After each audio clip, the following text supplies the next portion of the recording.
Alright, welcome back to another video. If this looks a little bit different than my previous videos, it's because I've actually got a new camera. This is the Canon 90D. I put a wide angle lens on it. I think between about 2019 and 2020 I had a Canon 70D, which is like the predecessor of this camera with this exact same wide angle.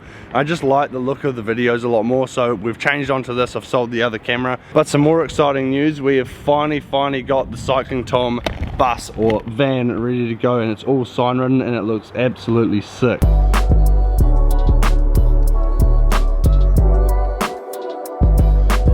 Right, so quick overview. This is obviously the van that I brought in Auckland about 2 months ago.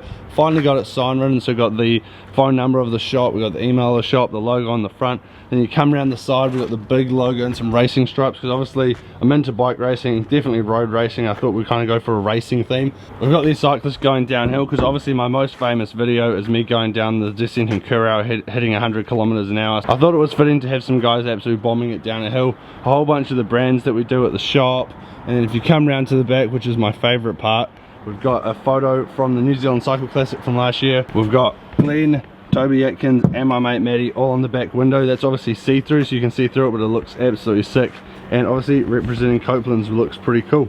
So yeah, that's pretty much the van. It's pretty simple, there's nothing too crazy. It really does stand out, super bright. Everyone that's seen it said it looks absolutely amazing. So massive shout out to Select Signs and Masterton for getting that done. They did it in like, I think from the time that I accepted the design to the time they did it was like a week and a half, which is pretty crazy at the moment because everyone's just so flat out.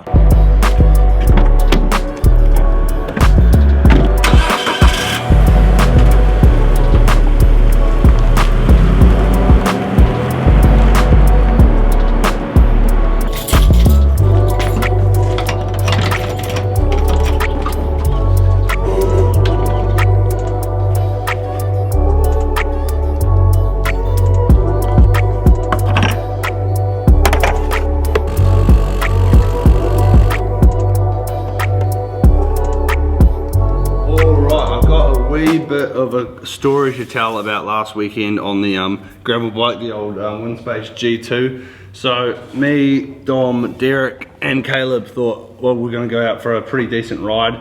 I must admit that it was my idea. I came up with pretty much the whole route, and then Caleb went and put it on his Garmin. So basically the route started from Alfred. We were basically going to head northeast to Pongaroa, and you turn left up a gravel road, and it was meant to be a gravel climb about 10 kilometers to the top of in between Pongaroa and Pahiatua, drop down the other side of that, go into Pahiatua, have lunch, go home, another gravel road, 100k, and basically that was the profile there. We started off the road. I think the road was about 25 kilometers, so basically the first hour was on the road, and then we hit the gravel. The gravel was really nice, and the climb is called Puketoi Road. You go up the gravel road, hook a left up Puketoi, and there's a really nice climb the whole way up. We were climbing, it was really good. I was actually enjoying it. I actually felt quite good. The gravel bike was going good, and I was really enjoying it. I was like, this is going to be an awesome day. And then we got to the top of the first climb. So basically the climb went up in 2 pinches. It was like the first, I don't know, 4k, and then it flattens off, and then there was another 4k to the top. So we got to the top of the first pinch, and it's awesome, great view. We took a few photos up there, go around the corner, and then there is a sign that says, Council maintenance ends here, travel at your own risk. I'll put the photo up now. So I took a photo of that, and then basically it just became from gravel to straight mud and just sludge the whole way. But we thought we'll push on. We've got gravel bikes, we've got big tires, low pressures, we'll be fine. And previously to this I had a 11 to 34 cassette on the back, and I knew that that wasn't going to be enough with a single speed. I've got a 42 on the front, so I ended up borrowing Caleb's cassette, which is an 11 to 42, much better climbing gear, especially for a single speed. But I did realize at the start of the ride that it was probably, my chain was probably a link or two short. It was working in the 42, but it was just a little bit tight. But anyway, we get up the road. I think we're about 32 kilometers in by this stage, and we're just doing wheel spins, and we're just getting stuck in the mud. It's good fun, we're all having fun. And then I'm following Derek through some mud, and you know when you kind of like spin, you do a full rotation and your wheel just goes nowhere and you go nowhere and you just keep spinning. I went through and did that, and then changed gear into the 42 and basically just ripped my rear derailleur off. No fault of the bike, no fault of Shimano, but I think it's basically just a fault of my own. I should have spent the time before the ride making sure that chain was the right length. But yeah, you can learn from my mistakes. But basically we did try to single speed it because the rear stays are dropped. that the chain was rubbing against my frame, and I really didn't want to break my frame on basically my first gravel adventure. So we ended up not single speeding it, taking the chain off completely. Derek and Dom went back to the van, so they were about an hour, and then Caleb basically pushed me down, and I just kind of like used momentum to get down the hill that we'd just ridden up, and then me and him sat in a wool shed in the middle of nowhere for about an hour in the freezing cold. So if you can learn anything from that, just don't be Cycling Tom.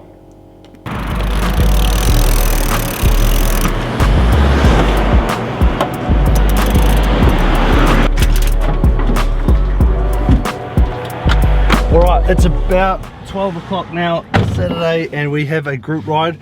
We obviously everyone in the club's doing the North Island series, so it's mostly masters grades, and then there's Cat 1. And in the last video I said I was going to do Cat 2. So today we're heading out with Tararua Builders guys. I think they race Cat 3 or Cat 4, so I'm going to head out with them, do the course recce. So we're going to drive out to Alfred and convoy all of us in the cars. I think we're going to do about 80k. Their course is 80k, our course is 116k, so I get to do the majority of the course. Should be a good training ride, and we're going to obviously show off the new van.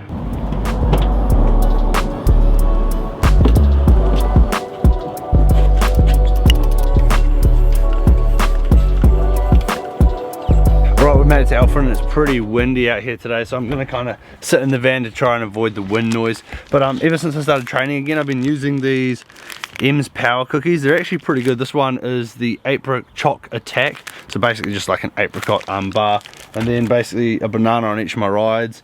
And sometimes if I go over, I'll just bring some Muesli bars with me.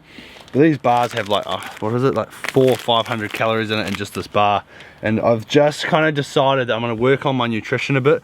From last season when I was racing, I was focused a lot on my training and everything, but my nutrition kind of fell under the radar. I wasn't really worried about it because there is a lot of maths that goes into nutrition. So I got 2 bottles of the Pure on my bike at the moment. I'm running the Lun wheels, so I've got the wind spacers on there today. And I've got the GoPro here. I think there's a GoPro Hero 8 on there. It's a little bit better quality. So yeah, this is the bike, and all the boys are just getting ready down there.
Alright, that's the rider done and dusted.